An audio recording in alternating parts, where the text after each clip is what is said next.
Today we're doing some art crit. If you don't know how this works, I have a bunch of people submitted stuff in Discord, so you guys are free to submit your own stuff too. And we're gonna be doing some critiquing based off of art submitted and what they want. So people, when they submit, tell me what they want feedback on. Let's get right into it, shall we? Definitely looking at it, I see a lot of facial proportion issues to begin with. You should never draw each individual strand of hair. It just looks wrong. Kind of looks like she has straw on her head instead of hair. And it also doesn't make sense that her hair is drawn like this while her body has like a nice airbrush effect going on. So this is way too high. So we're just gonna drag it down a bit. Definitely think they need it a little farther apart. Gonna have to move that nose to be a little more in the middle. Like, you're going for more humanoid proportions, but the eyes are giant, so it just doesn't feel right to me. I don't know if anybody else is getting that same vibe. I'm assuming it's a female, so I could be wrong. But if this is a female, I think that the shoulders are way too large. Unless you're a bodybuilder. The body is shaded really well, but for some reason you just didn't do it in the hair, and I don't know why. Personally, I would suggest maybe going a little darker in the skin and or lighter in the hair. Yeah, I think that's a better contrast. The facial proportions, very much way too low on her head. The eyes, I think they're too big for the vibe you're going for, especially with the more humanoid proportions. Even for anime, you made them a little too big for anime. They're more on the chibi art style side of big. You did awesome shading the body, and you should keep going. Do that in the hair too. Female-born bodies are thinner shoulders, like less wide shoulders, much closer together, while male-born bodies are wider. And, you know, the only changes is, like, obviously if you're trans, you're gonna have a natural body shape that will look opposite than your physical appearance, which is okay. Or a lot of time weightlifting, like if you have a lot of muscle mass, it'll make you look wider. So if you're not going for that, you should avoid wide shoulders for feminine bodies in general, or just even men. Like, you can have a man with a thinner waistline, things like that. It's gonna immediately make them more feminine. The wider the body, the more masculine the character will look. I like this character design a lot. You have a really good color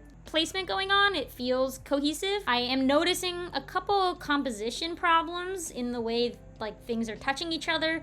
I think even just doing it this way, I can already tell we got some big head syndrome going on here. Her head and body should be proportionate, even as a child. You know what I'm gonna do? Instead of editing this, I think I'm just gonna do like a draw on top. A shorter torso is gonna give it more of a childlike look in general. You should draw the whole pose with no coat on top at all.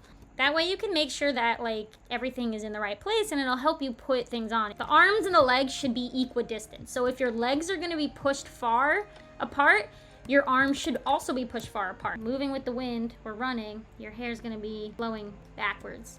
Not gonna lie, I'm having a really hard time telling what the hell is going on with the hood. What is this part? Where's the fluff begin and where does it end? I can't tell. Just those little changes can really... What is a tangent? It is a thing in math where two lines touch directly at a point right there. And what that does in your line art, and the reason it's bad, you say you have a window. You want to draw a character standing in front of the window. Which of these two reads better as in front? This is touching directly here. Because of that, it makes it hard to tell where things are in space related to one another. So it could look like they're either directly next to each other, or maybe the window is in front of the person. Like, you can't really tell. Having something so we can tell that they're right in front, that makes it way more readable in general. What it does for like things like this, it's gonna push your silhouette to be better. Like, you wanna make sure that the pose can be readable and understandable without you explaining what's happening. It's a good suggestion for things like weapons. You think you're gonna use them a lot.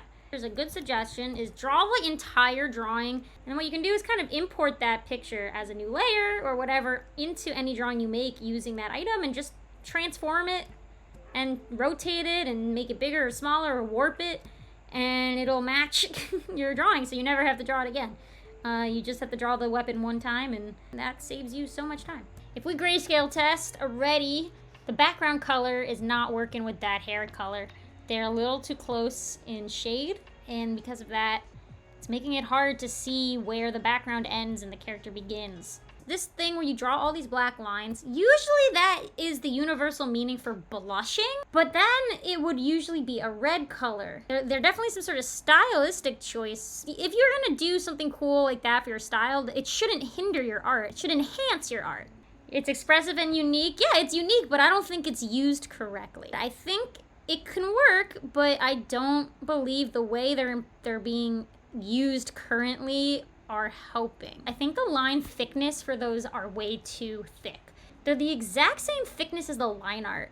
And because of that, it feels like it's a line art mistake, less so like a fun addition to the character design. Okay, I'm just lowering the eyes a little and fitting them on the face. I think that's already better. They're weirdly small. If I was to put these on the eyes, I don't know if they would block it, so I'm gonna make them bigger. I just wanna make the horns even on the head, so that they're coming from the same spot. You can't really tell where they are in perspective. I'm moving them around so they look like they are on the side of the head instead of on the top of the head, because I think that makes a little more sense with the direction that they're drawn in. This tail is tiny. It's such a small tail, it's gonna be either very small or you make that tail bigger. These eyes are the light source. All right, well, let's look at the differences. You guys ready? The reveal. That was the old one. We did a lot to this, and that's it. Thanks, guys. And I'll see you next time.